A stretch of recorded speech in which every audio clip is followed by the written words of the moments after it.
ಸುದ್ದಿಗೊಂದು ಗುದ್ದು ಕಾರ್ಯಕ್ರಮಕ್ಕೆ ಸ್ವಾಗತ. ನಾನು ರಫಾ ಮಂಚಿ. ಹಮಾಸ್ ಇಸ್ರೇಲ್ ಯುದ್ಧದ ಕೆಲವು ತಾಜಾ ಅಪ್ಡೇಟ್ಗಳನ್ನು ನಿಮ್ಮ ಮುಂದೆ ಇಡಬಯಸ್ತಾ ಇದ್ದೇನೆ ವೀಕ್ಷಕರೇ. ಇತ್ತೀಚೆಗೆ ಹಮಾಸ್ ತಮ್ಮ ಬಳಿ ಒತ್ತೆಯಾಳು ಆಗಿ ಇಟ್ಟುಕೊಂಡಿದ್ದಂತಹ ಇಬ್ಬರು ವಿಡಿಯೋವನ್ನು ಬಿಡುಗಡೆ ಮಾಡಿತ್ತು. ಕಳೆದ ವಿಡಿಯೋದಲ್ಲಿ ಇದನ್ನು ನಾನು ಹೇಳಿದ್ದೆ. ಅಕ್ಟೋಬರ್ 7ಕ್ಕೆ ಹಮಾಸ್ ಇಸ್ರೇಲ್ನ 250ಕ್ಕೂ ಹೆಚ್ಚು ಜನರನ್ನು ಒತ್ತೆಯಾಳಾಗಿ ಮಾಡಿ ಇಟ್ಟಿತ್ತು. ಇದರಲ್ಲಿ ಈಗಾಗಲೇ ಗಾಜಾದಲ್ಲಿ ಇಸ್ರೇಲ್ ಬಾಂಬ್ ಸುರಿಸಿದ್ದರಿಂದ 70ಕ್ಕೂ ಹೆಚ್ಚು ಒತ್ತೆಯಾಳುಗಳು ಮೃತಪಟ್ಟಿದ್ದಾರೆ ಎನ್ನುವ ಸುದ್ದಿಯೂ ಇದೆ. ಹೀಗೆ ಹಮಾಸಿನ ಕೈದಿಯಾಗಿರುವ ಕೆ ಸೀಗಲ್ ಓಮ್ರಿ ಮೀರಾನ್ ಹೀಬ್ರು ಭಾಷೆಯಲ್ಲಿ ನೀಡಿದ ಸಂದೇಶದಲ್ಲಿ ತಮ್ಮ ಇಂದಿನ ದುರವಸ್ಥೆಯ ಕುರಿತು ತೀವ್ರ ಬೇಸರದಿಂದ ಮಾತಾಡಿದ್ದಾರೆ. ಮಾತ್ರವಲ್ಲ, ತಮ್ಮ ಊರವರು, ಕುಟುಂಬದವರು ನೆತನ್ಯಾಹು ಸರ್ಕಾರದ ವಿರುದ್ಧ ಪ್ರತಿಭಟನೆ ನಡೆಸಬೇಕೆಂದು ಕೂಡ ಆ ವಿಡಿಯೋದಲ್ಲಿ ಕರೆ ನೀಡಿದ್ದಾರೆ. ಹಮಾಸ್ ಬಿಡುಗಡೆಗೊಳಿಸಿದ ಈ ವಿಡಿಯೋ ಹೊರಬಂದ ನಂತರ ಇಸ್ರೇಲಿನಲ್ಲಿ ಒತ್ತೆಯಾಳುಗಳಾಗಿ ಹಮಾಸ್ ಇಟ್ಟುಕೊಂಡವರ ಕುಟುಂಬದವರು ಮತ್ತು ಊರವರು ಇಸ್ರೇಲ್ ಸರ್ಕಾರದ ವಿರುದ್ಧ, ನೆತನ್ಯಾಹು ವಿರುದ್ಧ ತೀವ್ರ ಪ್ರತಿಭಟನೆಯನ್ನು ನಡೆಸ್ತಾ ಇದ್ದಾರೆ. ದೇಶದ ವಿವಿಧ ನಗರಗಳಲ್ಲಿ ಸಾವಿರಾರು ಮಂದಿ ನೆತನ್ಯಾಹು ಸರ್ಕಾರದ ವಿರುದ್ಧ ಘೋಷಣೆ ಕೂಗಿದರು. ಒತ್ತೆಯಾಳುಗಳನ್ನು ಬಿಡುಗಡೆಗೊಳಿಸಬೇಕು, ಹಮಾಸಿನೊಂದಿಗೆ ಒಪ್ಪಂದ ಮಾಡಿಕೊಳ್ಳಬೇಕು, ಯುದ್ಧ ನಿಲ್ಲಬೇಕು ಎಂದು ಪ್ರತಿಭಟನಾಕಾರರು ಕೂಗು ಹಾಕ್ತಾ ಇದ್ದರು. ನೀವೆಲ್ಲರೂ ಊರಲ್ಲಿ ಕೂತು, ಮನೆಯಲ್ಲಿ ಕೂತು ಫಸ್ಟ್ ಓವರ್ ರಜೆ ಕುಟುಂಬದ ಜೊತೆಗೆ ಕಳೀತಾ ಇದ್ದೀರಿ, ಆದರೆ ನಮಗೆ ಅದು ಸಾಧ್ಯವಾಗಿಲ್ಲ, ತುಂಬ ಬೇಸರ ಇದೆ ಎಂದು ಸೀಗಲ್ ಹೇಳುತ್ತಾರೆ.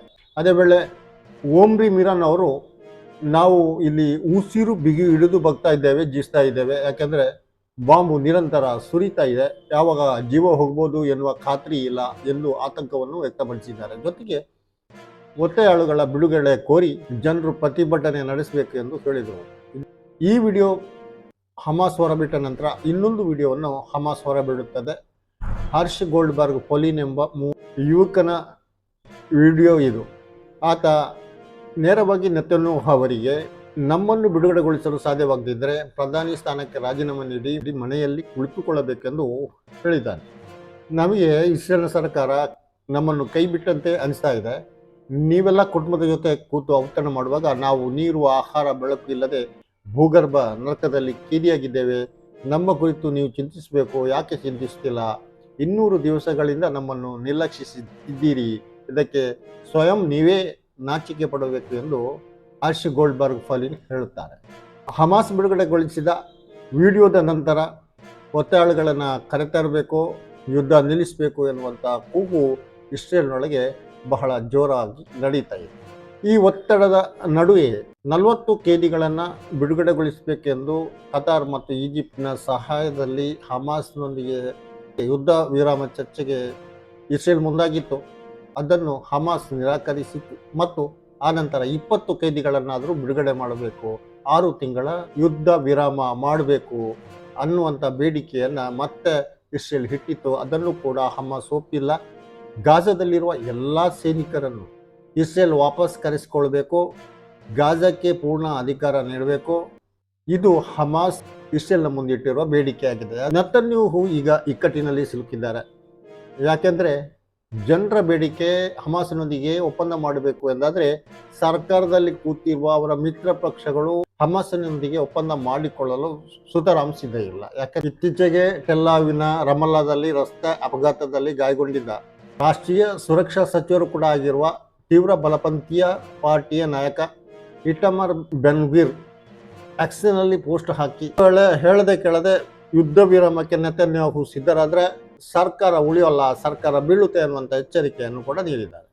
ಹಮಾಸ್ ಅನ್ನು ಸಂಪೂರ್ಣ ನಿರ್ನಾಮ ಮಾಡಬೇಕೆನ್ನುವುದು ಈ ಬಲಪಂಥೀಯ ಪಕ್ಷಗಳು ನೆತನ್ಯಾಹು ಅವರ ಮೇಲೆ ಒತ್ತಡ ಹೇರ್ತಿದ್ರೆ ಜನರು ತಮ್ಮ ಜನರನ್ನು ಕರೆತನ್ನಿ ಒಪ್ಪಂದ ಮಾಡಿಕೊಳ್ಳಿ ಹಮಾಸಿನೊಂದಿಗೆ ಎನ್ನುವ ಬೇಡಿಕೆಯನ್ನು ನೀಡ್ತಾರೆ. ಮಾತ್ರವಲ್ಲ, ವಿಶ್ವಾದ್ಯಂತ ಇವತ್ತು ಕ್ಯಾಂಪಸ್ಗಳಲ್ಲಿ ಪ್ಯಾಲೆಸ್ತೈನ್ ಪರ ಪ್ರತಿಭಟನೆ ನಡೀತಾ ಇದೆ. ಗಾಜಾದಲ್ಲಿ ನಡೆದಿರುವ ವಂಶ ಹತ್ಯೆಯನ್ನು ನಿಲ್ಲಿಸಬೇಕೆಂದು ವಿದ್ಯಾರ್ಥಿಗಳು ಇಡೀ ವಿಶ್ವದಾದ್ಯಂತ ಕ್ಯಾಂಪಸ್ಗಳಲ್ಲಿ ಪ್ರತಿಭಟನೆಯನ್ನು ನಡೆಸ್ತಾ ಇದ್ದಾರೆ. ಅಮೆರಿಕದ ಹಾರ್ವರ್ಡ್ ವಿಶ್ವವಿದ್ಯಾಲಯದಲ್ಲಿ ಪ್ಯಾಲೆಸ್ತೈನ್ ಧ್ವಜವನ್ನು ಎತ್ತಿ ಹಿಡಿದ ವಿದ್ಯಾರ್ಥಿಗಳು ನರಸಂಹಾರ ನಿಲ್ಲಬೇಕು ಎನ್ನುವಂತಹ ಕೂಗು ಹಾಕಿ ಪ್ಯಾಲೆಸ್ತೀನ ಧ್ವಜವನ್ನು ಎತ್ತಿ ಹಿಡಿದದ್ದು ನಡೆದಿದೆ. ವಿದ್ಯಾರ್ಥಿಗಳ ಪ್ರತಿಭಟನೆಯನ್ನು ಪೊಲೀಸರು ಬಲವಂತದಿಂದ ತೆರವುಗೊಳಿಸಿದಂಥ ಘಟನೆಯು ನಡೆದಿದೆ. ಯುದ್ಧ ಎನ್ನುವುದು ವಿಶ್ವಕ್ಕೆ ಆಪತ್ತು. ಯಾಕೆಂದರೆ ಇಡೀ ವಿಶ್ವದ ಆರ್ಥಿಕತೆ ಕುಸಿಯುತ್ತೆ, ಜನಜೀವನ ಕಷ್ಟ ಆಗುತ್ತೆ, ಬೆಲೆ ಏರಿಕೆ ಆಗುತ್ತೆ, ಜಗತ್ತಿನ ಎಲ್ಲ ಕಡೆ ಪ್ರಭಾವ ಆಗುತ್ತೆ. ಯುದ್ಧ ದಾಹಿಗಳು ನಡೆಸುತ್ತಿರುವ ಈ ಕ್ರೂರ ಸಂಹಾರ ನಿಲ್ಲಬೇಕು. ಇಡೀ ವಿಶ್ವವನ್ನೇ ಬಲಿ ತೆಗೆಯುವಂತಹ ಒಂದು ಕ್ರೂರ ಕೃತ್ಯವಿದಾಗಿದೆ. ಒಟ್ಟಿನಲ್ಲಿ ಪ್ಯಾಲೆಸ್ತೈನ್ ಮತ್ತು ಇಸ್ರೇಲ್ ಯುದ್ಧ ನಿಲ್ಲಬೇಕು ಎನ್ನುವುದು ಇಡೀ ವಿಶ್ವವೇ ಈ ಬೇಡಿಕೆಯನ್ನ ಮುಂದಿಡ್ತಾ ಇದೆ. ವೀಕ್ಷಕರೇ, ನಿಮ್ಮ ಅಭಿಪ್ರಾಯ ಏನು? ಸುದ್ದಿಗೊಂದು ಗುದ್ದು ಕಾರ್ಯಕ್ರಮದಲ್ಲಿ ಈ ಹೊತ್ತಿನ ಚರ್ಚೆ ಇಷ್ಟೇ. ಇನ್ನೊಂದು ಕಾರ್ಯಕ್ರಮದೊಂದಿಗೆ ಇನ್ನೊಮ್ಮೆ ನಿಮ್ಮ ಮುಂದೆ ನಾನು ರಫ ಮುಂಚಿ. ಜೈ ಭಾರತ್.